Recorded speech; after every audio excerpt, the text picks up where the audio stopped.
Students and welcome back to my channel math solutions with Rose ma'am.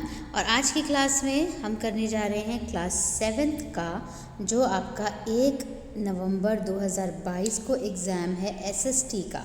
इसका हम mid term का paper जो है वो डिस्कस करेंगे, जो कि आपका 1 तारीख को नवंबर में जो पेपर है उसमें आने वाला है। 60 मार्क्स का आपका पेपर आएगा। तो चलिए देख लेते हैं हम जल्दी से कि इसमें कौन कौन से क्वेश्चंस जो हैं वो दिए गए हैं, ताकि आपके एग्ज़ाम में जब आएँ तो आप इसको सही से अटेम्प्ट कर पाएँ, अच्छे से अपने आंसर्स लिख पाएँ। और ये बहुत ही इंपॉर्टेंट क्वेश्चंस है बच्चों, तो इसमें कोई भी चॉइस नहीं है कि आप इन क्वेश्चंस को छोड़ो। ठीक है, so all the best for your exam firstly and secondly please channel को सब्सक्राइब कर दीजिए, वीडियो को लाइक और दोस्तों के साथ शेयर करना मत भूलिएगा। खंड क देखते हैं हम सबसे पहले।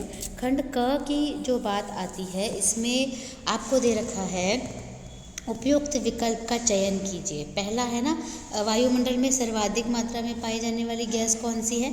तो इसका आंसर, सही आंसर है नाइट्रोजन। ठीक है, इंग्लिश मीडियम वाले बच्चे भी देख सकते हैं यहाँ पे क्वेश्चन। सेकंड है, हवाई जहाज उड़ाने के लिए सर्वश्रेष्ठ परिस्थितियाँ आपको किस मंडल में प्राप्त होंगी? तो इसका आंसर है क्षोभ मंडल। ठीक है, तो क्षोभ मंडल यानी ट्रोपोस्फेयर। इसके बाद विश्व पर्यावरण दिवस कब मनाया जाता है? 5 जून को। ठीक है, तो यहाँ पे भी 5 जून इसका सही आंसर हो गया। नेक्स्ट है, सूर्य से आने वाली वह ऊर्जा जिसे पृथ्वी रोक लेती है क्या कहलाती है? आतपन यानी इंसुलेशन। इसके बाद नेक्स्ट है, निम्नलिखित में से कौन सा तुगलक वंश का शासक नहीं था? मोहम्मद तुगलक। और यहाँ पे भी इसका आंसर है मोहम्मद तुगलक। और लास्ट है इसका, सल्तनत काल में किसान की उपज का कितने प्रतिशत खराज कर के रूप में लिया जाता है? तो इसका सही आंसर है 50%, 50%। तो बेटा ये तो थे एमसीक्यू वाले क्वेश्चन जो हमने कर लिए। फिर इसके बाद 7th है, जलमंडल से आप क्या समझते हैं? आपको इसका आंसर लिखना है। या जैव मंडल से आप क्या समझते हैं? इसके बाद आईने अकबरी के रचयिता का नाम लिखना है। या फिर मुगलों की सेवा में आने वाले नौकरशाह को क्या कहा जाता था? इसके बाद प्रश्न नंबर 9 है, देख लीजिए, नागरिक अधिकार आंदोलन किस देश में चलाए गए? 10th है, राष्ट्रीय राजधानी क्षेत्र दिल्ली के स्वास्थ्य मंत्री का नाम लिखिए। 11th है, मध्याह्न भोजन की व्यवस्था किस वर्ष संपूर्ण भारत में लागू की? यानी मिड डे मील जो मिलता है ना बच्चों को स्कूल में, वो पूछ रहे हैं। निर्वाचन क्षेत्र से आप क्या समझते हैं? और इसके बाद खंड ख यानी सेक्शन बी शुरू होता है, शॉर्ट आंसर टाइप। पहला है, ग्रीन हाउस गैस से आप क्या समझते हैं? अथवा नाइट्रोजन गैस का महत्व बताना है। इसके बाद इम्पोर्टेंस, अच्छा ये हो गया। उसके बाद तीसरा है, मानवीय पर्यावरण के 3 उदाहरण दीजिए। या फिर मानव निर्मित पर्यावरण के 3 उदाहरण। इसके बाद अलाउद्दीन खिलजी के समय की भू राजस्व प्रणाली का वर्णन कीजिए। या पारितंत्र से आप क्या समझते हैं? उसका अगला क्वेश्चन है। फिर आता है दीर्घ उत्तरीय प्रश्न यानी लॉन्ग आंसर टाइप क्वेश्चन, जिसमें दिया हुआ है, पहला प्रश्न है, 6 सुल्तानों को एक विशाल सेना रखनी पड़ती थी, कारण बताइए। अथवा सल्तनत कालीन दिल्ली पर एक संक्षिप्त लेख लिखिए। उसके अगला है 7th, रोज़ा पार्क्स कौन थी? संयुक्त राज्य अमेरिका में चले नागरिक अधिकार आंदोलन में उनकी भूमिका पर प्रकाश डालिए। इसके बाद सेक्शन डी आता है बेटे, जिसमें आपको अनुच्छेद दिया हुआ है, यहाँ से लेके यहाँ तक आपको पूरा अनुच्छेद को पढ़ना है। फिर इसके प्रश्नों के उत्तर करने हैं। तो पिता की ओर से मुगल किस वंश से संबंधित थे? तो इसका सही उत्तर है, इसमें से ढूंढ के हमने देखा है, तैमूर।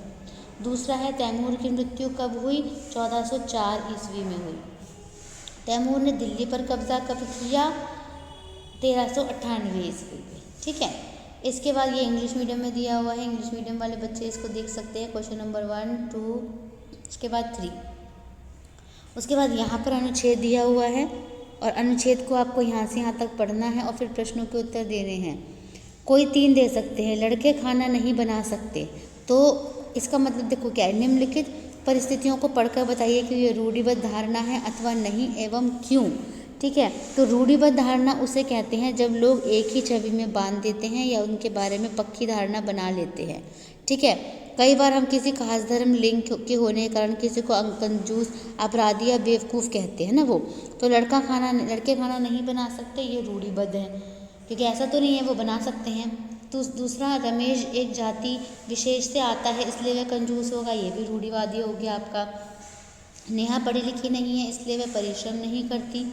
ठीक है। सुरेश कहता है कि लड़के रोते नहीं हैं। तो इस तरीके की धारणा जो है ये रूढ़िबद्ध धारणा है, आपको बताना है कि ये क्यों है।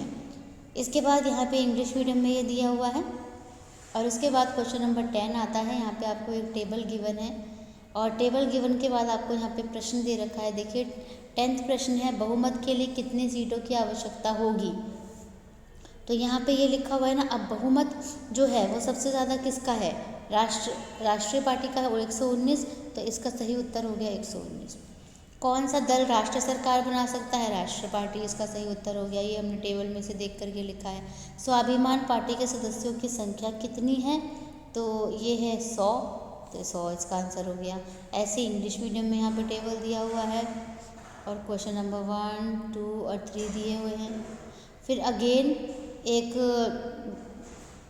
ये दे रखा है, अच्छा नहीं इसके जो है ना ये जो इसका 100 आंसर नहीं होगा, 110 होगा। मैं 11th का बता रही थी, इसका 110 आंसर है। क्वेश्चन नंबर 11th देखो, 11th में बोल रखा है, पहले तो आप यहाँ से लेके आपको यहाँ तक पहले सिंपली अनुच्छेद को पढ़ना है, समझना है ध्यान से, और उसके बाद 3 प्रश्न दिए हुए हैं केस स्टडी के, वो करना है। पृथ्वी की सतह के पास मौजूद वायुमंडल की कौन सी परत होती है, क्षोभ मंडल, सही आंसर है। वायुमंडल की कौन सी परत बादलों से मुक्त है, संताप मंडल। और तीसरा, ओजोन परत उपस्थित होती है किसमें, समताप मंडल में। ठीक है, यानी इसका इंग्लिश मीडियम का देखिए, इंग्लिश मीडियम का बेटे ये यहाँ पे पैराग्राफ है। उसके बाद क्वेश्चन नंबर 1 यहाँ पे है, तो जिसका ए आंसर करेक्ट है, सेकंड वाले का डी करेक्ट है और थर्ड वाले का बी करेक्ट है। ठीक है, इसके बाद आते हैं मैप बेस्ड क्वेश्चन। तो आपको मैप के अंदर ये सारे प्रश्नों को जो ये हैं इनके आंसर्स को दर्शाना है, और जो दृष्टिबाधित विद्यार्थी हैं उनको ये वाले प्रश्न करने हैं या आपको नहीं करने हैं। तो यहाँ पे आपको भारत का राजनीतिक मैप मिला हुआ है, आपको इसमें वो सारी चीज़ें भरनी है। सो स्टूडेंट्स, ये आपका क्वेश्चन पेपर था जो हमने डिस्कस किया। आप इसके अकॉर्डिंगली अपनी जो है वो तैयारी कर लीजिएगा। All the best students.